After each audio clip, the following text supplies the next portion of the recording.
बिहार के आईएएस पदाधिकारी संजीव हंस और पूर्व विधायक गुलाब यादव की मुश्किलें बढ़ती नजर आ रही है। ईडी ने डीजीपी और स्पेशल विजिलेंस यूनिट को पत्र लिखा है। दोनों के खिलाफ आय से अधिक संपत्ति मामले में साक्ष्य के आधार पर मुकदमा दर्ज करने की सिफारिश की गई है। ईडी द्वारा लिखे गए पत्र के मुताबिक इन दोनों के पास 20 करोड़ रुपए से अधिक की बेनामी लेन देन समेत करोड़ों की संपत्ति है।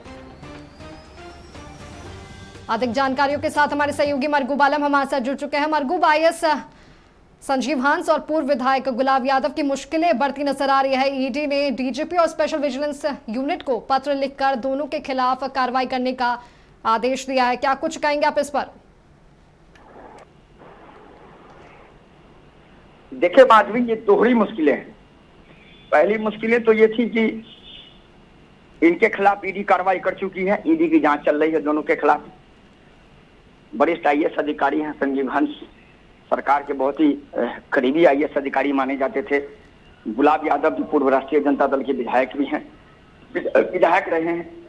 अब इन दोनों के खिलाफ एक पत्र मिला है, भेजा गया है राज्य सरकार को और स्पेशल विजिलेंस यूनिट को ईडी के द्वारा।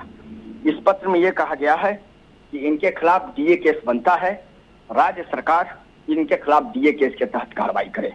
मतलब राज्य सरकार भी इनके खिलाफ आय से अधिक संपत्ति का मामला दर्ज करे, क्योंकि स्पेशल विजिलेंस यूनिट को ये पावर है और राज्य सरकार को तो राज्य सरकार तो है ही।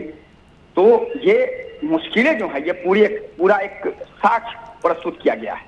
कई कागजात भेजे गए हैं और उस कागजात में ये बताया गया है कि इनके खिलाफ क्यों मामला दर्ज किया जाए, डीए केस इनके खिलाफ क्यों किया जाए। कई सबूत भेजे गए हैं और कहा गया है कि इनके खिलाफ इनके पास अकूत संपत्ति है और ये अवैध तरीके से ये संपत्तियां बनाई गई हैं, इसीलिए इनके खिलाफ डीए केस दर्ज किया जाए। तो अब मुश्किलें दो तरफा होने वाली हैं। एक तो मुश्किलें पहले से ईडी की थी, अब अगर स्पेशल विजिलेंस यूनिट राज्य सरकार के निर्देश पर कार्रवाई करती है तो निश्चित तौर पर एसवीयू भी इसमें कार्रवाई करेगी और एसवीयू भी इस पूरे मामले में संपत्ति जब्ती की कार्रवाई करेगी या जांच करेगी। तो बिल्कुल आईएएस पदाधिकारी संजीव हंस और गुलाब यादव की मुश्किलें दोगुना बढ़ने वाली हैं। ईडी के साथ साथ अब राज्य सरकार की एजेंसी भी इनके खिलाफ आने वाले दिनों में बड़ी कार्रवाई कर सकती है। माधवी जी मरगूबा, बने रहे, आगे भी आपसे तमाम जानकारियां लेते रहेंगे। तो आपको बता दें कि आईएएस संजीव हंस और पूर्व विधायक गुलाब यादव की मुश्किलें बढ़ सकती हैं। इससे अधिक संपत्ति मामले में ईडी ने डीजीपी और स्पेशल विजिलेंस यूनिट से कार्रवाई की सिफारिश की है।